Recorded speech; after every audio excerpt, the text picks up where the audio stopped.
Video like जरूर कर लीजिए और ऐसे वीडियो लगातार फ्री में पाने के लिए चैनल को तुरंत सब्सक्राइब कर लीजिए और बेल आइकन को जरूर टैप कर लीजिए ताकि आगे भी सारे वीडियो आपको मिलते रहे। यूट्यूब में फॉलो करते हैं तो प्लीज ये वाला फ्री टेलीग्राम चैनल जरूर ज्वाइन कर लीजिएगा। सारे नोटिफिकेशन सारे अपडेट यहीं पे आते हैं, ध्यान रखिए। नमस्कार दोस्तों, स्वागत है आपका यूपीपीएससी बेस्ट ऑनलाइन कोचिंग के इस यूट्यूब चैनल पर। फ्रेंड्स, आज की इस क्लास में हम लोग प्रक्षेप्य गति की चर्चा करेंगे। प्रक्षेप्य गति एक बहुत ही महत्वपूर्ण बिंदु है। यह यूपीपीसीएस के अतिरिक्त अन्य सभी प्रकार के प्रतियोगी परीक्षाओं में देखने के लिए मिल सकता है। तो दोस्तों शुरू करते हैं अपने क्लास को। सबसे पहले बात करेंगे प्रक्षेप्य गति क्या होता है। प्रोजेक्टाइल मोशन यह एक 2D मोशन होता है। 2D मोशन कहने का मतलब है द्विविमीय गति। द्विविमीय से क्या तात्पर्य है, इसमें पिंड जैसे आगे बढ़ रहा है तो आगे भी बढ़ेगा और साथ ही साथ ऊपर की ओर भी गति करेगा। जैसे इसी चीज को हम लोग पहले एग्जाम्पल के माध्यम से समझते हैं कि प्रक्षेप्य गति क्या होता है। मान लीजिए आप किसी ब्रिज पर चढ़ रहे हैं, किसी पुल पर जा रहे हैं। देखिए पुल पर आप ऐसे चढ़ेंगे, है ना, ये रास्ता होता है पुल पर चढ़ने का। तो देखिए जब आप पुल पर चढ़ रहे हैं, देखिए इस तरीके में, इस कंडीशन में देखिएगा आप आगे भी बढ़ रहे हैं और साथ ही साथ ऊपर भी जा रहे हैं। तो जब कभी भी ऐसी गति होती है जिसमें दो बीमा में गति होती है, जैसे लंबाई चौड़ाई, दो बीमा में गति है। लंबाई चौड़ाई कहने का मतलब है कि आप आगे बढ़ रहे हैं और साथ ही साथ ऊपर भी जा रहे हैं। तो इस कंडीशन को हम लोग द्विविमीय गति कहते हैं। इसके बेहतरीन एग्जांपल्स क्या हो सकते हैं, आपने क्रिकेट में देखा होगा। क्रिकेट में जो बैट्समैन हिट करता है बॉल को सिक्स के लिए, तो बॉल क्या होता है कि देखिए पहले ऊपर जाता है, आगे भी बढ़ता है और लास्ट में ऐसे नीचे आता है। आपने ये एग्जांपल देखा होगा।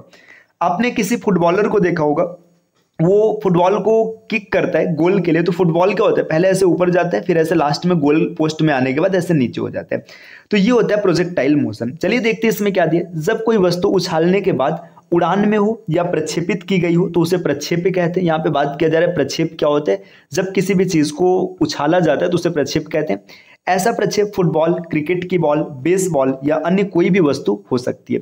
किसी प्रक्षेप की गति में दो अलग अलग समकालिक गतियों के घटक के परिणाम के रूप में लिया जा सकता है। देखिए जब कभी भी कोई प्रक्षेप गति होता है तो दो अलग अलग घटक लिया जाता है। एक क्षैतिज घटक होता है और एक ऊर्ध्वाधर घटक। इसमें से एक घटक बिना किसी त्वरण के क्षैतिज दिशा में होता है, मतलब एक घटक ऐसा होगा जो क्षैतिज दिशा में होगा और इसमें त्वरण नहीं होगा, तथा दूसरा गुरुत्वीय बल के कारण एक समान त्वरण से ऊर्ध्वाधर दिशा में होता है। तो बस आपको इतना याद रखना है कि प्रक्षेप्य गति एक द्विविमीय गति होता है। इसमें लंबाई के साथ साथ चौड़ाई या फिर ऊंचाई बोल लीजिए, दोनों पथ पर गति होता है। इसके एग्जांपल्स की बात करेंगे, जैसे आप किसी ब्रिज पर चढ़ रहे हैं, किसी पुल पर चढ़ रहे हैं, ये गति हो गया। क्रिकेट के बॉल की गति, अब वो बॉल हिट किया गया वो सिक्स के लिए, ऐसा नहीं कि बॉल ऐसे जमीन से लुढ़कती हुई जा रही है, ऐसा नहीं होगा। फुटबॉल की बॉल की गति हो गया, मतलब जो फुटबॉल की गति है। बेसबॉल की गति, ये सब प्रक्षेप्य गति होते हैं। चलिए अब और भी आगे बढ़ते हैं। देखिए यहाँ पे दिया है कि सर्वप्रथम गैलीलियो ने अपने लेख dialogue on the great world system 1632, मतलब ये इनका लेख है और ये आया था 1632 में प्रक्षेप्य गति के क्षैतिज एवं ऊर्ध्वाधर घटकों की स्वतंत्र प्रकृति का उल्लेख किया था। मतलब गैलीलियो ने भी इस पर काम किया था और ये बताया था कि इसका अलग अलग स्वरूप क्या होता है। चलिए अब आगे बढ़ते हैं। अगला पॉइंट क्या दिया, अगला पॉइंट यहाँ पर दिया गया है रॉकेट प्रणोदन। हम लोग रॉकेट प्रणोदन की बात करेंगे कि रॉकेट का उड़ना क्या होता है। इससे पहले दोस्तों ये किस साइंटिस्ट की फोटो है, आप कमेंट कीजिएगा जरूर। चलिए आगे बढ़ते हैं। देखिए अब आते हैं, देखिए रॉकेट प्रणोदन की अगर बात करेंगे, किसी रॉकेट की उड़ान उस शानदार उदाहरणों में से एक है जिसमें न्यूटन का तीसरा नियम या संवेग संरक्षण का नियम स्वयं को अभिव्यक्त करता है। देखिए रॉकेट का जो उड़ना होता है, इसमें न्यूटन का तीसरा नियम, न्यूटन का तीसरा नियम क्या है, क्रिया प्रतिक्रिया बल का नियम, क्रिया प्रतिक्रिया बल का नियम। ये नियम क्या कहता है कि किसी भी वस्तु पर आप जितना बल लगाएंगे उसके समान वह विपरीत दिशा में एक प्रतिक्रिया बल उत्पन्न करेगा। इसको न्यूटन का तीसरा नियम कहते हैं। आप इसका एकदम बेहतरीन एग्जांपल देख सकते हैं, जो क्रिकेट मैच होता है। क्रिकेट मैच में जो फास्टर बॉलर्स होते हैं उनको खेलना थोड़ा ज्यादा आसान होता है, या फिर उनके, देखिए आपने ये एग्जांपल देखा होगा, जितनी स्पीड में बॉल आती है, जितना तेज बॉल आता है उतना आसानी से हिट करना होता है। आपने सुना होगा आजकल एक स्लोअर वन चल रहा है जिसको हिट करना थोड़ा सा मुश्किल होता है दोस्तों, है ना। तो यही चीज यहाँ पे है, क्रिया प्रतिक्रिया बल का मतलब अगर ज्यादा तेजी से कोई पिंड आएगी, जैसे ज्यादा बल लगाएगी तो ज्यादा प्रतिक्रिया बल उत्पन्न होगा। ठीक, देखिए इस अब न्यूटन का तीसरा नियम क्या होता है। देखिए जब यहाँ रॉकेट प्रणोदन क्या है इसको समझिएगा। देखिए क्या किया जाता है कि जब कभी भी रॉकेट में ईंधनों को जलाया जाता है, देखिए ये ऐसे रॉकेट है, यहाँ पे ईंधन जल रहा है, तो यहाँ पे नीचे बहुत तीव्र गति से इसका धुआं ऐसे बाहर निकलता है। तो जब ये नीचे ऐसे बल लगाता है तो जमीन से टकराने के बाद एक प्रतिक्रिया बल उत्पन्न होता है जिससे रॉकेट तेजी से ऊपर की ओर भागता है।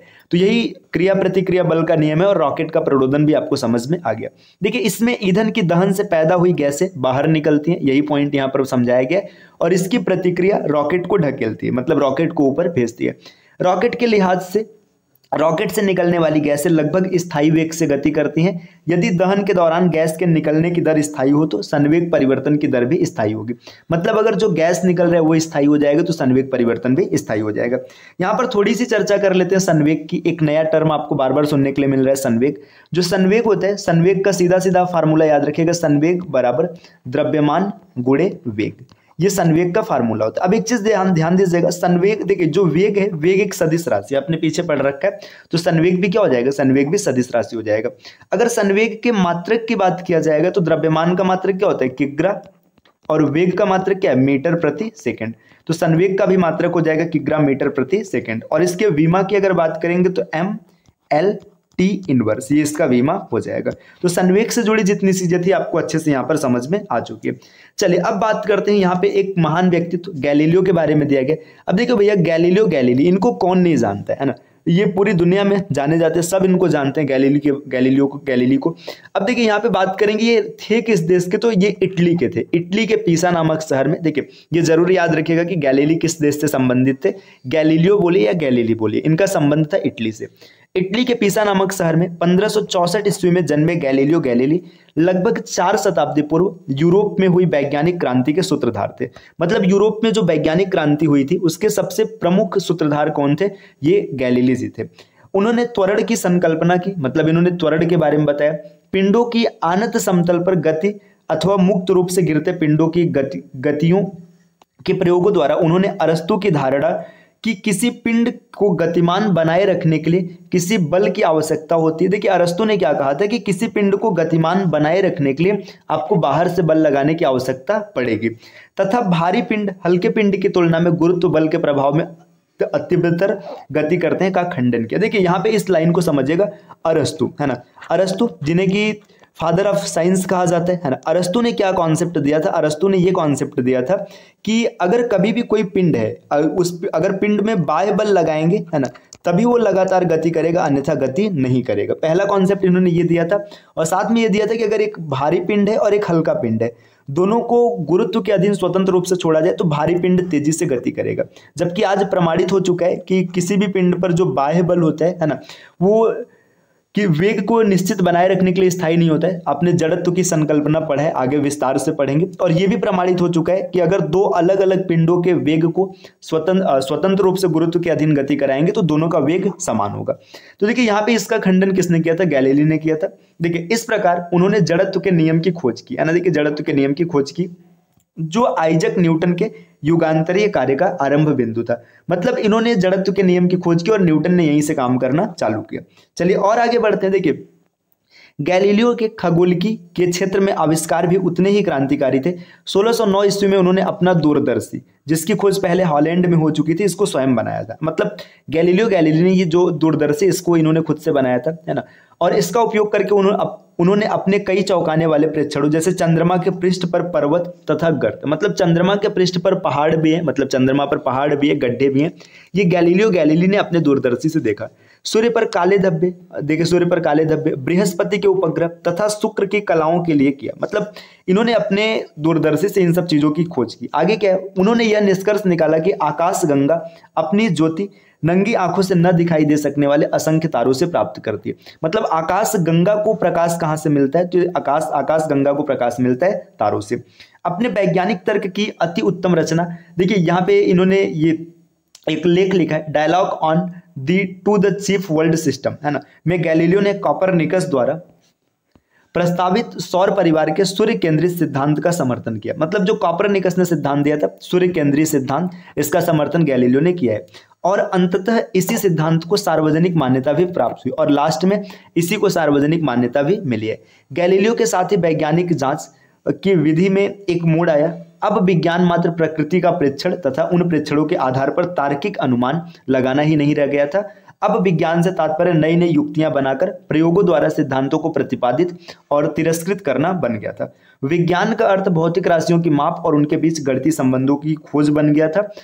उनकी इसी विलक्षण योग्यता के कारण ही गैलीलियो को आधुनिक विज्ञान का जनक माना जाता है। देखिए आधुनिक विज्ञान के जनक की अगर बात करेंगे तो ये गैलीलियो माने जाएंगे। ये भी याद रखिएगा, अगर कभी आपसे पूछ लेता है कि आधुनिक विज्ञान के जनक कौन है तो गैलीलियो है। ठीक, देखिए आपने ऐसा भी सुना होगा कि दूरबीन की खोज किसने किया था, तो वहां पर भी गैलीलियो का कई बार नाम आता है। चलिए अब आगे बढ़ते हैं नेक्स्ट अगले स्लाइड अगले पॉइंट पर। अब यहां पर दिया गया है न्यूटन के बारे में। सर आइजक न्यूटन 1642 से लेकर के 1727 तक। देखिए अब यहां पर देखेंगे हम लोग, देखिए सर आइजक न्यूटन का जन्म 1642 ईस्वी में इंग्लैंड के उल्सथॉर्प नामक शहर में हुआ था। संयोगवश इसी वर्ष गैलीलियो का देहांत हुआ था। मतलब जिस वर्ष इनकी मृत्यु, देखिए गैलीलियो का देहांत होता है 1642 में, इसी वर्ष न्यूटन का जन्म होता है। विद्यालय जीवन में इनकी अद्भुत गणितीय प्रतिभा तथा यांत्रिक अभिरुचि अन्य लोगों से छिपी रही। मतलब विद्यालय के समय में किसी ने इनके ऊपर ध्यान नहीं दिया। सन 1662 में स्नातक पूर्व अध्ययन के लिए वे कैम्ब्रिज गए। सन 1669 में प्लेग महामारी फैलने के कारण विश्वविद्यालय बंद करना पड़ा और न्यूटन अपनी मातृभूमि वापस लौट आए। मतलब यहाँ पे इनके जीवन के बारे में बताया जा रहा है कि शुरू में किसी ने इन पर ध्यान नहीं दिया। बाद में क्या होता है कि ये जाते हैं कैम्ब्रिज पढ़ने के लिए, लेकिन प्लेग महामारी के कारण यहाँ से वापस आ गए। इन 2 वर्षों के एकाकी जीवन में उनकी प्रसुप्त सृजनात्मक शक्ति विस्फुटित हुई। मतलब ये जो बीच का समय रहा, इसमें क्या हुआ कि इनके अंदर जो सृजनात्मक मतलब कुछ नई चीजें बनाने की शक्ति थी वो बाहर आती है। देखिए यहाँ पे क्या दिया, गणित तथा भौतिकी के मूल आविष्कारों, ऋणात्मक तथा भिन्नात्मक घातांकों के लिए द्विपदी प्रमेय। देखिए यहाँ पर गणित की बात किया जा रहा है। देखिए इसको थोड़ा सा और ऊपर करते हैं। देखिए जो गणित की ऋणात्मक और भिन्नात्मक घातांकों के लिए द्विपदी प्रमेय हो गया, अवकल गणित का आरंभ हो गया, गुरुत्वाकर्षण का व्युत्क्रम वर्ग नियम हो गया, श्वेत प्रकाश स्पेक्ट्रम आदि की बाढ़ सी आ गई। मतलब देखिए इन सब की खोज किसने किया है, न्यूटन ने किया, इसको याद रखिएगा। देखिए ऋणात्मक तथा भिन्नात्मक घातांकों के लिए द्विपदी प्रमेय ये न्यूटन ने दिया। अवकल गणित का आरंभ इन्होंने किया है। गुरुत्वाकर्षण का व्युत्क्रम तो वर्ग सिद्धांत ये इन्होंने दिया है। श्वेत प्रकाश का स्पेक्ट्रम ये भी न्यूटन ने दिया है। वापस कैम्ब्रिज लौटने पर उन्होंने प्रकाशिकी में अपने आविष्कारों को आगे बढ़ाया और परावर्ती दूरदर्शक की रचना की। तो परावर्ती दूरदर्शक की रचना भी किसने किया है, न्यूटन जी ने ही किया है। देखिए 1684 ईस्वी में अपने मित्र एडमंड हेली के उत्साहित करने पर न्यूटन ने अपने वैज्ञानिक आविष्कारों को लिखना आरंभ किया। देखिए एडमंड हेली ये न्यूटन के मित्र हैं। इन्होंने जब न्यूटन को उत्साहित किया तब इन्होंने अपने लेखों को लिखना आरंभ किया और दी प्रिंसिपिया मैथमेटिका, इन्होंने एक पुस्तक लिखा प्रिंसिपिया मैथमेटिका नामक महान ग्रंथ की रचना की, जो किसी भी काल में रचे गए महानतम ग्रंथों में से एक माना जाता है। इस बुक का नाम याद रखिएगा प्रिंसिपिया मैथमेटिका। ये किसने लिखा है, न्यूटन जी ने लिखा है ना। इसी ग्रंथ में उन्होंने गति के तीनों नियमों और गुरुत्वाकर्षण के सार्वत्रिक नियम का प्रतिपादन किया। तो ये भी याद रखिएगा, कई बार ऐसा क्वेश्चन बन सकता है कि गति के नियम किस पुस्तक में दिए गए या न्यूटन का गुरुत्वाकर्षण नियम किस पुस्तक में दिए गए, तो प्रिंसिपिया मैथमेटिका, इसको याद रखिएगा। आगे बढ़ते हैं। देखिए यहाँ पे देखिए प्रतिपादन किया जो केपलर के ग्रह गति के तीनों नियमों की विधिवत व्याख्या करता है। इस ग्रंथ में नई नई पथ प्रदर्शक उपलब्धियां कूट कूट कर भरी गई थी, जिसमें से कुछ प्रमुख इस प्रकार हैं। तरल यांत्रिकी के मूल सिद्धांत है ना, तरल गति का गणित हो गया, पृथ्वी सूर्य तथा अन्य ग्रहों की संहतियों का परिकलन। और आगे बढ़ते हैं। देखिए यहाँ पर दिया है विषुवों के पुरस्सरण की व्याख्या, ज्वार भाटा का सिद्धांत आदि। अब देखिए 1704 ईस्वी में क्या होता है, न्यूटन ने एक अन्य उत्कृष्ट ग्रंथ ऑप्टिक्स को प्रकाशित किया। तो देखिए मुख्य बात यह है कि न्यूटन ने प्रिंसिपिया मैथमेटिका ये याद रखिएगा है ना, ऑप्टिक्स को प्रकाशित किया याद रखिएगा। उन्होंने अपने प्रकाश तथा वर्ण संबंधी कार्य का सार प्रस्तुत किया। ठीक, आगे बढ़ते देखिए कोपरनिकस ने जिस वैज्ञानिक क्रांति को प्रेरित किया था, जिसे केपलर तथा गैलीलियो ने प्रबलता से आगे प्रचलित किया था, उसी का भव्य संपूर्ण न्यूटन द्वारा किया गया। देखिए मतलब कोपरनिकस जिस पर काम कर रहे थे, गैलीलियो जिस पर काम कर रहे थे, उसको पूरी तरीके से पूर्णतः न्यूटन जी ने किया है। न्यूटनी यांत्रिकी ने पार्थिव तथा आकाशीय परिघटनाओं को एकीकृत किया। यहाँ पे देखिए न्यूटनी मतलब न्यूटन की जो यांत्रिकी मतलब मैकेनिकल कॉन्सेप्ट जो है, इसने क्या किया कि जो पार्थिव मतलब पृथ्वी की और आकाश की परिघटनाओं को एकीकृत किया। एक ही समीकरण पृथ्वी पर सेब, देखिए यहाँ पे दिया ना, एक ही समीकरण पृथ्वी पर सेब के गिरने तथा पृथ्वी के चारों ओर चंद्रमा की परिक्रमण करने को नियंत्रित कर सकती थी। विवेक के युग का उदय हो चुका था। मतलब ये सब न्यूटन के जीवनी की बात है, तो इसमें कुछ चीजें दी गई कि न्यूटन ने अपने जीवन में क्या क्या चीजें किया है। तो दोस्तों ये कॉन्सेप्ट रहा, ये क्लास रहा। आज की क्लास में हम लोगों ने गैलीलियो के बारे में समझा, न्यूटन के बारे में समझा, प्रक्षेप गति के बारे में समझा। मिलते हैं नेक्स्ट वीडियो में, तब तक के लिए नमस्कार।